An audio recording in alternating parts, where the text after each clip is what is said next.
Hey, it's Pastor Dan from Dexter Gospel Church with another Proverbs Practical. Thank you for watching. Today's proverb paints a gruesome picture that urges us to obey one of the 10 Commandments. We're in Proverbs 30, verse 17. It says, "The eye that mocks at his father and despises to obey his mother, the ravens of the valley shall pick it out, and the young eagles shall eat it." Well, this one is right up there with the dog in its vomit and the running for grossest proverbs to me. Well, how can birds eat the eyes of a person? Well, in their time, they knew of one way that might happen. The image is that of a corpse or the person helpless and on the verge of death. And they're out there and there is no one there to protect and care for the body. The carrion birds are circling, waiting for them to stop moving so they can feast.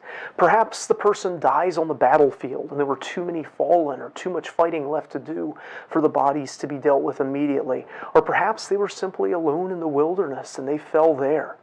Either way, the only way that this happens, the carrion birds feast on the body of the fallen, is if that person has no one to care for them at the end. Whether it's because it's a battle and there's other priorities more pressing, or because there simply wasn't anyone to care at all, they are alone in death. No one cares enough about their death in that moment to even bury them. That's not only tragic to them, but to their society, it's a terrible dishonor. One of the features that sets humans apart from animals is the elaborate rituals we establish for our dead. We aren't purely pragmatic, just dumping off the bodies. We try to honor the life that was lived and express that a person was something more than just a body. To them, to not have anyone to bury you was a terrible dishonor. It meant that you had no connections, that your life wasn't worth recognizing and remembering, that you weren't worthy of honor at all. This was the warning that David and Goliath gave to each other. Even Jezebel was counted worthy of burial by Jehu, though God saw it differently. It was one of the ultimate dishonors to die alone and uncared for.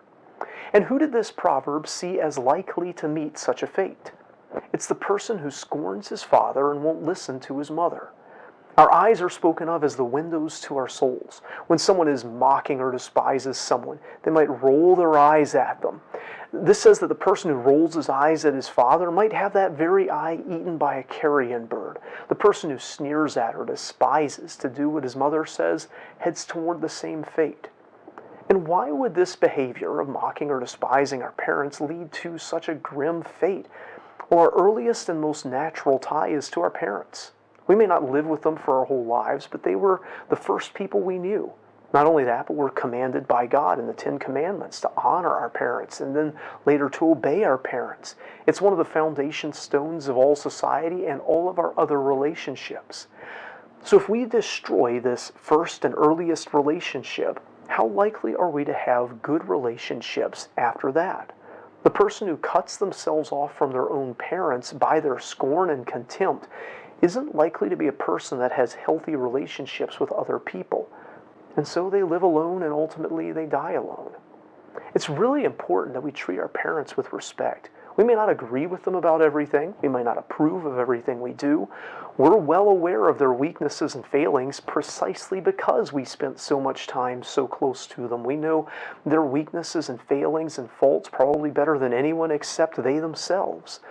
But none of that means we shouldn't honor them. It absolutely doesn't give us permission to mock them, to scorn them, or to despise them. Now, it's sometimes popular to blame all our problems on our parents. And it can be cool to make fun of them, those old fogies who don't know what's up. Well, that's nothing new. Every generation has been tempted to think that they are better and smarter than the generation that went before. If that were really true, we humans would have ascended to the heavens if every generation was really smarter and better than every generation that came before it. The reality is that we're all flawed. But we're not likely to have good relationships if we destroy our very first relationship. We reap what we sow, and if we treat our parents like they are not worthy of honor, when the time comes, others won't treat us like we are worthy of honor. I hope this video is a help to you.